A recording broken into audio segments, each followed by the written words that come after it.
Hello dear students, मेरा नाम अनिल कुमार श्रीवास्तव है। जैसा कि मैं पहले चर्चा कर रहा हूं, मैं आज एनुअल फाइनेंशियल स्टेटमेंट यानी बजट के उस भाग की चर्चा करने जा रहा हूं इस वीडियो में जो ट्रेडिशनल फैक्ट से रिलेटेड है। मसलन जो बजट का हाइलाइट्स है जो कल प्रेजेंट किया निर्मला सीतारमण ने, उसको मैं एक सेपरेट वीडियो में ऑलरेडी डिस्कस कर चुका हूं। इस समय मैं बजट से जो करंट में है उससे रिलेटेड कोई चीज़ नहीं बताऊंगा। इस वीडियो में केवल ट्रेडिशनल फैक्ट को ही डिस्कस करूंगा। तो चलिए हम लोग शुरू करते हैं इस वीडियो को। वास्तव में जो बजट पेश होता है वह बजट नाम से भले होता है, लोकप्रिय टर्म भले ही बजट है, लेकिन उसे संविधान के टर्म एनुअल फाइनेंशियल स्टेटमेंट यानी वार्षिक वित्तीय विवरण अनुच्छेद 112 के अंतर्गत बोलते हैं।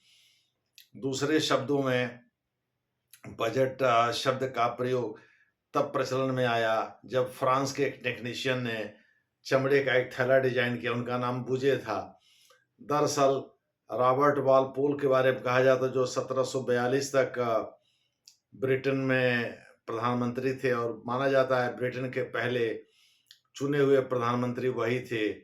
तो उन्होंने जो बजट पेश किया था जो करते थे वह चमड़े के थैले में कागजात लेके जाया करते थे। उस चमड़े के थैले को डिजाइन करने का काम बुजे ने किया था।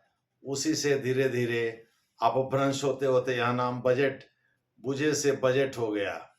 दूसरे शब्दों में फ्रांसीसी जो टेक्नीशियन थे उनके नाम पर इसका नाम बजट पड़ा और अधिकांश लोग बजट ही समझते हैं, लेकिन जबकि संविधान में इसका कहीं उल्लेख नहीं है।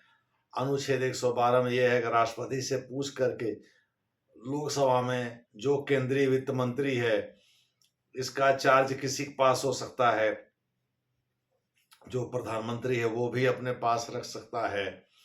ऐसे उदाहरण पास्ट में लेटेस्ट राजीव गांधी ने खुद वित्त मंत्रालय वीपी सिंह के त्याग पत्र देने के बाद वित्त मंत्रालय का पदभार संभाला था और उन्होंने खुद ही इसको प्रस्तुत किया था जबकि वो प्रधानमंत्री भी थे।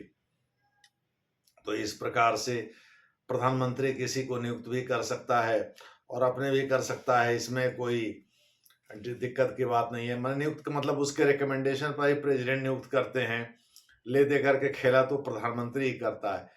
नियुक्ति भले राष्ट्रपति करते हों लेकिन खेला तो प्रधानमंत्री ही करता है। दूसरे शब्दों में अनुच्छेद 74(1) और 75(1), 75(2), 75(3) को हमको इसमें ध्यान में रखना होगा। तो आप ये कह सकते हैं कि निर्मला सीतारमण जिन्होंने 8वीं बार लगातार यह बजट पेश किया है, उसमें 2 अंतरिम बजट हैं, 6 पूर्णकालिक बजट हैं। 2019 से वो लगातार इसको प्रेजेंट कर रही हैं।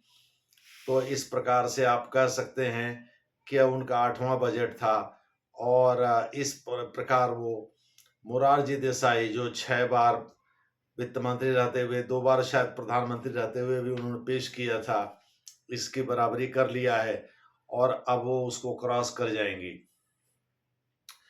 ये आंकड़ा थोड़ा देखना पड़ेगा। मोरारजी देसाई, वैसे षणमुगम साहब पहले 1947 में पहला बजट पेश किया था उन्होंने स्वतंत्र भारत का, संभवतः नवंबर में किया था उन्होंने और अगस्त में हमको आज़ादी मिली थी। तो षणमुगम साहब दक्षिण भारत से आते थे, पंडित नेहरू के करीबी थे और उन्होंने स्वतंत्र भारत का पहला बजट पेश किया था। कई लोगों ने बजट को पेश किया है उसके बाद। उसमें मोरारजी देसाई 1959 से लेकर के 1966 तक संभवतः बजट पेश करते रहे लगातार और